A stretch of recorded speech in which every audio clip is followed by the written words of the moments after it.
أعوذ بالله من الشيطان الرجيم. بسم الله الرحمن الرحيم. قل أنبئكم بخير من ذلكم للذين اتقوا عند ربهم جنات تجري من تحتها الأنهار خالدين فيها وأزواج مطهرة ورضوان من الله والله بصير بالعباد. الذين يقولون ربنا إننا آمنا فاغفر لنا ذنوبنا وقنا عذاب النار. صدق اللہ العظیم. قل آپ فرما دیجئے، اَأُنَبِّئُكُمْ کیا میں تم کو بتلاؤں، بخیر من ذالکم اس سے بھی بہتر، للذین اتقوا ان لوگوں کے لیے جنہوں نے پرہیزگاری اختیار کی، عند ربہم ان کے پروردگار کے پاس، جنات باغات ہیں، تجری بہتی ہوں گی، من تحتہا ان باغات کے نیچے سے، الانہار نہریں، خالدین وہ رہنے والے ہوں گے، فیہا اس میں وہ رہنے والے ہوں گے اس میں ہمیشہ ہمیشہ، وازواج اور بیویاں ہوں گی، مطہرۃ پاکیزہ، ورضوان اور رضا ہوگی، من اللہ اللہ کی طرف سے، واللہ بصیر اور اللہ خوب دیکھنے والا ہے، بالعباد اپنے بندوں کو. الذین وہ متقی پرہیزگار لوگ، یقولون جو کہتے ہیں، ربنا اے ہمارے پروردگار، اننا آمنا بے شک ہم ایمان لائے، فاغفر لنا پس تو معاف کر دے ہمارے لیے، ذنوبنا ہمارے گناہوں کو، وقنا اور تو بچا ہمیں، عذاب النار آگ کے عذاب سے. یہ سورہ آل عمران کی 2 آیات کریمہ ہیں. اس سے پہلے والی آیات کریمہ میں قرآن پاک کی عظمت اور شان کا بیان تھا، اور اس سلسلہ میں فرمایا چند ایک پسندیدہ تمہاری چیزیں ہیں. وہ پسندیدہ چیزیں بعض اوقات ان کی محبت بڑھ جاتی ہے اور اللہ کے رسول کی محبت کم ہو جاتی ہے، اور انسان جو ہے اللہ کے رسول کی محبت سے غافل ہو کر، اس کے احکامات سے غافل ہو کر ان چیزوں کی محبت میں لگا رہتا ہے. چنانچہ وہ حقوق اللہ حقوق العباد کو ضائع کرتا ہے، وہ فرض واجب کو ضائع کرتا ہے، وہ سنت مستحب کو ضائع کرتا ہے، اور وہ اپنے آپ کو گناہوں میں لگائے رکھتا ہے. اللہ تعالیٰ جل شانہ نے آیت نمبر 14 کے اندر انہی لوگوں کی برائی کو، مذمت کو بیان فرمایا ہے کہ یقیناً اگر کوئی شخص ایسا کرے گا تو یہ صرف دنیا کا تھوڑا سا فائدہ ہوگا اور آخرت کا اس کا بہت نقصان ہوگا. ان مرغوبات، ان پسندیدہ چیزوں کو شمار کرنے کے بعد آج کے درس کی پہلی آیت کریمہ میں اللہ تعالیٰ جل شانہ نے فرمایا، یہ تمہاری چیزیں، پسندیدہ چیزیں جو تمہارے ہاں مرغوب ہیں، پسندیدہ ہیں، یہ اتنی بہتر نہیں جتنا کہ تمہارے لیے جنت اور جنت کی چیزیں بہتر ہیں. فرمایا اگر تم ان چیزوں کی محبت سے اللہ کے رسول کی محبت کو غالب رکھو گے، اوپر رکھو گے، اور ان کی محبت کو نیچے رکھو گے، تو اللہ تعالیٰ جل شانہ تمہیں جنت کی شکل میں بہت رحمتیں اور بہت بہاریں نصیب فرمائیں گے. اور دوسری آیت کریمہ میں اور تیسری آیت کریمہ میں اللہ نے ایسے محبوب بندوں کی، جنتی بندوں کی 7 خوبیوں کو بیان کیا ہے. ان میں سے آج کی درس کی دوسری آیت کریمہ میں 2 خوبیوں کا بیان ہے، جبکہ کل کے درس میں مزید 5 خوبیوں کو بیان کیا جائے گا. اللہ تعالیٰ جل شانہ نے آج کی درس کی پہلی آیت کریمہ میں ارشاد فرمایا ہے، قل آپ فرما دیجئے، اَأُنَبِّئُكُمْ آ کا مطلب ہوتا ہے کیا میں بتلاؤں تمہیں، میں آگاہ کروں تمہیں، بخیر من ذالکم اس سے زیادہ اعلیٰ چیز، اس سے زیادہ بہتر چیز. کس سے؟ جو چیزیں پیچھے بیان ہوئیں، ان میں سے عورتوں کی محبت، اولاد کی محبت، سونے چاندی مال و دولت کی محبت، سواریوں کی محبت، جانوروں کی محبت، اور کھیتیوں، باغات اور اس طرح کی باقی چیزوں کی محبت. فرمایا ان سب سے اعلیٰ، ان سب چیزوں سے بہتر وہ ہے کہاں؟ اللہ تعالیٰ جل شانہ فرماتے ہیں کیا میں تم کو بتاؤں اس سے اعلیٰ چیز، بہتر چیز؟ للذین اتقوا عند ربہم، وہ ہے ان لوگوں کے لیے جنہوں نے پرہیزگاری اختیار کی، اور وہ چیزیں ہیں ان کے پروردگار کے پاس، وہ غیب کے اندر ہیں جنت کی شکل میں۔ یہاں اللہ تعالیٰ جل شانہ نے فرمایا ان لوگوں کے لیے جنہوں نے پرہیزگاری اختیار کی۔ پرہیزگاری سے مراد گناہوں سے پرہیز ہے، جس طرح ہماری جسمانی پرہیزیں، بعضوں کو شوگر ہے،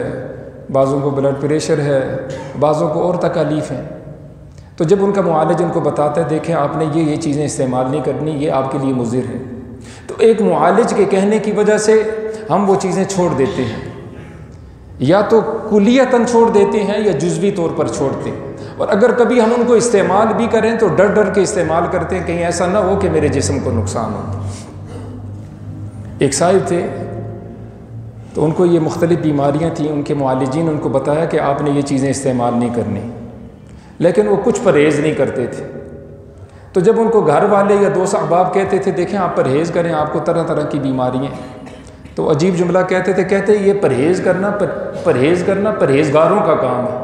ہم تو گنہگار سے آکار آدمی، ہم کہاں پرہیز کر سکتے ہیں، یہ پرہیز کرنا تو کس کا کام ہے؟ پرہیزگاروں کا۔ تو ایک یہ پرہیز ہے، میں اور آپ بجلی کے کرنٹ کو ہاتھ نہیں لگاتے، چھوٹی تار ہو یا بڑی ہو، سانپ چھوٹا ہو بڑا ہو، بچھو چھوٹا ہو بڑا ہو، ہم بچتے ہیں، زہر کم ہو زیادہ ہو، ہم سب اس سے بچتے ہیں، کیوں؟ ہم سمجھتے ہیں اس میں ہمارا نقصان ہے جسمانی۔ اس سے کہیں زیادہ ضروری ہے کہ ہم اپنے آپ کو گناہوں سے بچائیں۔ سب سے بڑا گناہ کفر و شرک ہے، کفر و شرک سے اپنے آپ کو بچائیے۔ اس کے بعد گناہ کبیرہ ہے، جس پہ اللہ تعالیٰ جل شانہ نے یا اللہ تعالیٰ جل شانہ کے حبیب صلی اللہ علیہ وسلم نے وعید سنائی ہے کہ اس کی وجہ سے اللہ ناراض ہوتے ہیں، اللہ کی لعنت ہے، اللہ کا غصہ ہے، جہنم کے عذابات ہے، اس کو گناہ کبیرہ کہا جاتا ہے۔ گناہ صغیرہ سے اپنے آپ کو بچائیے، جہنم کی وعید تو نہیں، ڈراوا نہیں، اللہ کا غصہ اور لعنت تو نہیں، لیکن اللہ نے، اللہ کے رسول صلی اللہ علیہ وسلم نے روکا ہے کہ اس سے رک جاؤ، باز آ جاؤ، اس کو صغیرہ کہا جاتا ہے۔ لا صغیرت مع الاصرار ولا کبیرت مع الاستغفار، کوئی صغیرہ نہیں رہتا ہمیشہ کرنے کے ساتھ، صغیرہ کو ہمیشہ کیا جائے وہ بھی کبیرہ بن جاتا ہے، ولا کبیرت مع الاستغفار، اور جو آدمی کبیرہ گناہ کرے اور وہ توبہ کر لے تو وہ کبیرہ گناہ بھی کبیرہ گناہ نہیں رہتا، اللہ اپنے فضل و کرم سے اس کو معاف فرما دیتے ہیں۔ تو تیسرا درجہ آیا کہ ہم نے اپنے آپ کو بچانا ہے چھوٹے گناہوں سے، اور چوتھا اور آخری درجہ جو ہے تقویٰ کا، گناہوں سے پرہیز کا، جو چیز ہمیں شک میں ڈالنے والی ہے، کوئی بھی سلسلہ جو شک میں ڈالے یہ جائز ہے یا ناجائز ہے، حرام ہے یا حلال ہے، ٹھیک ہے یا غلط ہے، اس سے اللہ راضی ہوتے ہیں، اللہ کے رسول راضی ہوتے ہیں یا ناراض ہو جاتے ہیں، شک کی بات آ گئی تو وہ شک کی بات کو بھی چھوڑ دے، یہ چوتھا اور آخری درجہ ہے۔ اللہ تعالیٰ جل شانہ نے یہاں یہی فرمایا ہے، یہ جنتی نعمتیں جو غیب کے اندر ہیں میں ان کو عطا کروں گا جو پرہیز کریں گے۔ کس سے پرہیز کریں گے؟ وہ گناہوں سے پرہیز کریں۔ سورۃ النازعات میں اللہ کا ارشاد ہے، اما من خاف مقام ربہ ونہى النفس عن الہوى فإن الجنۃ ہی المأوى، فرمایا جنت دور نہیں، ایک قدم اپنی خواہش پہ رکھو کہ گناہوں کو چھوڑ دو، تو میں رب العالمین تمہیں کہتا ہوں نتیجہ تو بعد میں آؤٹ ہوگا، فیصلے تو کل کھلیں گے، آج میں تمہیں بتاتا ہوں فإن الجنۃ ہی المأوى، بے شک ایسے شخص کا ٹھکانہ جنت ہے۔ تو ہمیں اس چیز کا خاص اہتمام کرنا چاہیے۔ یہاں اللہ تعالیٰ جل شانہ نے یہی فرمایا ہے کہ میں تمہیں بتاؤں اس سے بہتر اعلیٰ چیز ان لوگوں کے لیے جو پرہیزگار ہیں، جو اپنے آپ کو گناہوں سے بچاتے ہیں اور اپنی زندگی کو نیکی میں لگاتے ہیں۔ عند ربہم، ان کے رب کے پاس ہے، ان کے پروردگار کے پاس ہے، جنات، وہ باغات ہیں، تجری بہتی ہوں گی، من تحتہا، ان باغات کے نیچے سے، الانہار، طرح طرح کی نہریں، جس کا بیان پچھلے درسوں میں گزرا، خالدین فیہا، اس میں ہمیشہ رہیں گے، کبھی بھی اسے نہ نکالے جائیں گے۔ انسان ہمیشہ سے نہ تھا، لیکن اس کی نیکی کی وجہ سے اللہ اس کو ہمیشہ کی نصیب فرمائیں گے، جنت کی نعمتیں اس کو ہمیشہ ہمیشہ عطا فرمائیں گے، کبھی ان سے چھینی نہیں جائیں گی۔ وَأَزْوَاجٌ مُطَهَّرَةٌ، فرمایا جنت میں اللہ جہاں تمہیں جنت دیں گے تو اللہ تمہیں وہاں بیویاں دیں گے پاکیزہ۔ ازواج جمع زوج کی ہے، زوج کا مطلب جوڑا، اگر عورت نیک ہے اس کا شوہر اللہ اس کو عطا کریں گے، اگر شوہر نیک ہے تو اللہ تعالیٰ جل شانہ اس کو اس کی بیوی جنت کی شکل میں پاکیزہ بیوی عطا فرمائیں گے۔ ازواج مطہرۃ، اللہ ان کو بیویاں دیں گے پاکیزہ۔ پاکیزگی کا مطلب یہ ہے وہ حیض و نفاس سے پاک ہوں گی، اور دل کی کدورت نفرت سے پاک ہوں گی، اور وہ باقی جتنے برائی کے سلسلے ہیں جو آج ہم دنیا میں دیکھ رہے ہیں، لڑائی جھگڑے فتنے فساد، ان تمام سلسلوں سے شوہر بھی پاک ہوں گے اور عورتیں بھی پاک ہوں گی۔ اور اللہ تعالیٰ جل شانہ جنت والوں کے لیے ان کی بیویوں کو پہلے سے جنت میں داخل فرما دیں گے، یہ بعد میں جائیں گے، وہ ان کا استقبال کریں گی، کہیں گے نحن الراضیات فلا نسخط ابدا، اے جنتیو تم ہمارے پاس آئے ہو، ہم ہمیشہ خوش رہنے والیاں ہیں، کبھی ناراض نہیں ہوں گی۔ دوسرا جملہ کہیں گی نحن الخالدات، ہم ہمیشہ رہنے والیاں ہیں، فلا نموت ابدا، کبھی ہمارے اوپر فنا نہیں آئے گی، کبھی ہمارے اوپر موت نہیں آئے گی۔ تیسرا جملہ نحن الناعمات فلا نبأس ابدا، ہم ہمیشہ جوان رہیں گی، کبھی بوڑھی نہیں ہوں گی، ہم ہمیشہ خوش و خرم رہیں گی اور کبھی ہم پریشان نہیں ہوں گی، ہم ہمیشہ تر و تازہ رہیں گی اور کبھی ہمارے اوپر بہار نہیں آئے گی، کبھی ہمارے اوپر خزاں نہیں آئے گی۔ جو بہار آئی ہے یہ بہار ہمیشہ رہے گی، کبھی خزاں نہیں آئے گی۔ اور وہ کہیں گی کہ طوبیٰ لمن کان لنا وکنا لہو، خوشخبری ہے، مبارک ہے اس شخص کے لیے جو ہمارے لیے اور ہم اس کے لیے۔ اور اللہ نے ان کو اتنا خوبصورت بنایا، ان کا لباس، حضور صلی اللہ علیہ وسلم نے فرمایا اگر وہ آسمان دنیا سے اپنا دوپٹہ نیچے کرے تو اس کے سامنے یہ سورج بے نور ہو جائے، اس کی روشنی ختم ہو جائے، مردے سے بات کرے تو مردہ زندہ ہو جائے، کڑوے سمندر میں اگر تھوک دے تو اس تھوک کی وجہ سے وہ کڑوا سمندر میٹھا ہو جائے۔ اللہ تعالیٰ جل شانہ کو اتنا حسن جمال نصیب فرمایا۔ تو ازواج مطہرۃ، بیویاں ہوں گی پاکیزہ، ورضوان من اللہ، اور فرمایا رضا ہوگی اللہ کی طرف سے، خوشنودی ہوگی اللہ کی طرف سے۔ حدیث قدسی ہے، اللہ تعالیٰ جل شانہ جب جنت والوں کو جنت میں داخل فرما دیں گے، بیویاں موجود ہیں، اعز و اقارب موجود ہیں، ہر طرح کی خوشی خوشحالی موجود ہے، تو اللہ فرمائیں گے ہر رضیتم یا اہل الجنہ، دعا کریں یہ کیفیت، یہ آوازیں ہم اپنی کانوں سے سنیں، یہ ہماری سب سے بڑی خوشی ہے ہم جنت میں پہنچ جائیں۔ تو اللہ فرمائیں گے یا اہل جنت تم کیا خوش ہو، راضی ہو؟ جب بڑا کسی چھوٹے کو نوازتا ہے نا، پھر سوال اس سے کرے آپ خوش ہیں نا، کوئی مسئلہ تو نہیں؟ تو ہمارا پروردگار ہم سے پوچھے گا، جنتیوں سے پوچھے گا ہر رضیتم یا اہل الجنہ، اے جنت والو تم خوش ہو، راضی ہو؟ تو جنتی عجیب جواب دیں گے وما لنا لا نرضى، یا اللہ ہمیں کیا ہوا کہ ہم تجھ سے راضی نہ ہوں؟ فقد اعطیتنا کل شیء، یا اللہ تو نے ہمیں ہر چیز دی، ما لم تؤت احدا من خلقک، اور وہ چیزیں اتنی ہیں مخلوق میں سے تو نے اتنا کسی کو نہیں نوازا جتنا ہمیں نوازا۔ تو اللہ پھر پوچھیں گے اے اہل جنہ، اے جنت والو، اے میرے بندو جو مجھے راضی کر کے آئے ہو، کہ میں کیا تمہیں افلا اوتیکم افضل من ذلک، میں اس سے بہتر چیز تمہیں دوں؟ جنتی حیران ہو جائیں گے، عرض کریں گے وَأَيُّ شَيْءٍ أَفْضَلَ مِن ذَلِكَ، یہ ترمذی شریف کی روایت، یا اللہ اس سے بہتر کیا ہو سکتا ہے، سب کچھ ہمارے پاس موجود ہے۔ تو وہ موقع ہوگا، اللہ فرمائیں گے، اور پہلے اعلان ہو چکا ہوگا تم نے ہمیشہ رہنا ہے، تم پر موت نہیں آئے گی، غم نہیں آئے گا، جوانی تمہاری ڈھلے گی نہیں، کبھی لڑائی جھگڑے نہیں ہوں گے، وَنَزَعْنَا مَا فِي صُدُورٍ مِّن غِلٍّ، دلوں میں کوئی قدورت نہیں ہے، کوئی نفرت نہیں، کوئی دوری نہیں، کوئی بغاوت نہیں، ہر طرح کی خوشی خوشحالی موجود ہے۔ تو اللہ اس وقت اعلان کریں گے احل علیکم رضوانی فلا اسخط علیکم بعدہ ابدا، اے میرے بندو آج میں تم سے خوش راضی ہو گیا اور آج کے بعد کبھی بھی تم سے ناراض نہیں ہوں گا۔ یہ بہت بڑا اعلان ہوگا، جنتی اس سے اتنے خوش ہوں گے جس کی حد کوئی نہیں۔ اللہ نے قرآن پاک میں اس کو بیان فرمایا ہے ورضوان من اللہ اکبر، جنت بھی بڑی ہے لیکن جنت سے بھی بڑھ کر اللہ تعالیٰ جل شانہ کی رضا ہے، کہ سب کچھ ہو اور پروردگار راضی نہ ہو تو پھر تو کچھ نہیں نا۔ والد جس نے سب کچھ بنا کے دے دیا، ہر طرح کی آسودگی دے دی، لیکن والد ہے ناراض ہے، افسر ہے ناراض ہے، جی حکومت رعایا سے ہے ناراض ہے اور اس کو مراعات دے رکھی ہیں، تو کچھ نہ کچھ ذہن کے اندر اور کچھ نہ کچھ طبیعت کے اندر خرابی اور پریشانی موجود رہتی ہے، اللہ تعالیٰ جل شانہ فرمائیں گے میں آج کے بعد تم سے کبھی بھی ناراض نہیں ہوگا۔ اور حضور صلی اللہ علیہ وسلم نے فرمایا لوگو سترون ربکم کما ترون القمر فی لیلۃ البدر لا تضامون فی رؤیتی، کما قال علیہ الصلوۃ والسلام، پھر اے جنتیو تم خوش نصیبی تمہاری اور ذہین نصیب، تم جنت میں اپنے پروردگار کا دیدار کرو گے،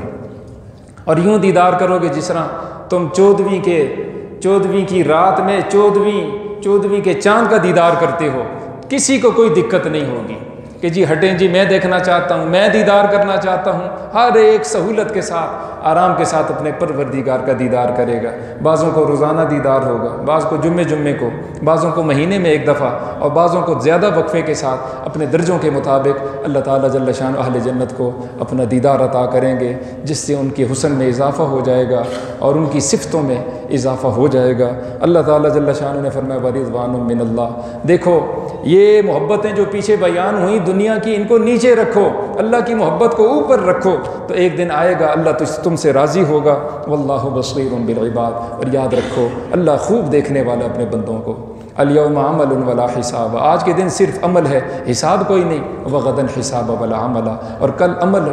نہیں چلے گا، صرف اور صرف حساب ہوگا۔ وہ متقی لوگ ہیں کون سے؟ دوسری آیت کریمہ میں ارشاد ہے الذین یقولون، وہ جو کہتے ہیں، یہ یاد رکھ لیں، عربی یاد ہو تو الحمدللہ، نہیں تو اردو میں یہ دعا کریں، جو یہ کہتے ہیں ربنا، اے ہمارے رب، اننا آمنا، بے شک ہم ایمان لائے۔ یہ ایمان والوں کے لیے خصوصی طور پر ہے، سب سے پہلی سیڑھی ایمان ہے۔ ربما یبد الذین کفروا لو کانوا مسلمین، کسی نہ کسی وقت آرزو کریں کہ کافر ہائے کاش کہ ہم مسلمان ہوتے۔ یہ کب کریں گے؟ کہ ایک دن آنے والا ہے، اللہ تعالیٰ جل شانہ فرمائیں گے اخرجوا من النار من قال لا الہ الا اللہ او خافنی فی مقام او ذکرنی فی مقام، ہر اس آدمی کو جہنم سے نکال دو جس نے ایک مرتبہ بھی پڑھا ہو لا الہ الا اللہ محمد الرسول اللہ، یا کسی موقع پہ مجھ سے ڈرا ہو، یا کسی موقع پہ اس نے مجھے یاد کیا ہو، تو اس وقت کافر کہیں گے ہائے کاش کہ ہم یہ کلمہ ایک دفعہ ہی پڑھ لیتے۔ تو یہ عاجزی اللہ کی حضور، یا اللہ ہم ایمان لائیں۔ اور سورہ آل عمران کے آخری رکوع میں اللہ کا ارشاد ہے، وہ اپنی دعاؤں میں یوں کہتے ہیں اننا سمعنا منادیا ینادی للایمان، ہم نے سنا ایک منادی کو، آواز دینے والے کو، وہ آواز دیتا تھا ان آمنوا، اے لوگو ایمان لاؤ، فآمنا، تو جب ہم نے سنا تو یا اللہ ہم ایمان لے آئے۔ منادی حضرت محمد مصطفیٰ احمد مجتبیٰ صلی اللہ علیہ وسلم، آپ نے آواز لگائی یا ایھا الناس قولوا لا الہ الا اللہ تفلحون، تو یا اللہ ہم ایمان لائے، فاغفر لنا ذنوبنا فاغفر لنا ذنوبنا، تو معاف کر دے ہمارے لیے ہمارے گناہوں کو، ہم سے بہت غلطیاں ہوئیں، بہت قصور ہوئے، یا اللہ یا رحمان ہم معترف ہیں، اعتراف کرتے ہیں اپنی غلطیوں کا، یا اللہ تو ہمارے گناہوں کو معاف کر دے۔ وقنا، اور تو بچا ہمیں عذاب النار، دوزخ کی آگ سے، دوزخ کے عذاب سے، آگ کے عذاب سے۔ یہاں جنت کو بھی مانگا گیا اور اللہ کی رضا کو مانگا گیا اور جہنم سے حفاظت کو مانگا گیا۔ انشاءاللہ اس کی تفصیلات اور باقی جو خوبیاں ان کی تفصیلات اگلے درس میں آ جائیں گی۔ اللہ سے دعا ہے اللہ جل شان ہم سب کو ساری باتوں کا یقین عمل کی توفیق سے مالا مال فرما دے۔ قل، آپ فرما دیجئے، اُنبئکم، کیا میں تم کو بتلاؤں، بخیر من ذالکم، ان چیزوں سے بہتر، للذین اتقوا، ان لوگوں کے لیے جنہوں نے پرہیزگاری اختیار کی، عند ربہم، ان کے رب کے پاس، جنات، باغات ہیں، تجری من تحتها الانہار، بہتی ہوں گی ان کے نیچے سے نہریں، خالدین فیہا، وہ اس میں ہمیشہ ہمیشہ رہنے والے ہوں گے، وازواج مطہرۃ، اور بیویاں ہوں گی پاکیزہ، ورضوان من اللہ، اور اللہ کی خوشنودی ہوگی۔ واللہ بصیر بالعباد، اور اللہ خوب دیکھنے والا ہے اپنے بندوں کو۔ الذین یقولون، وہ جو کہتے ہیں، ربنا، اے ہمارے رب، اننا، بے شک ہم، آمنا، ایمان لائے، فاغفر لنا ذنوبنا، پس تو معاف کر دے ہمارے لیے ہمارے گناہوں کو، وقنا عذاب النار، اور ہمیں آگ کے عذاب سے بچا۔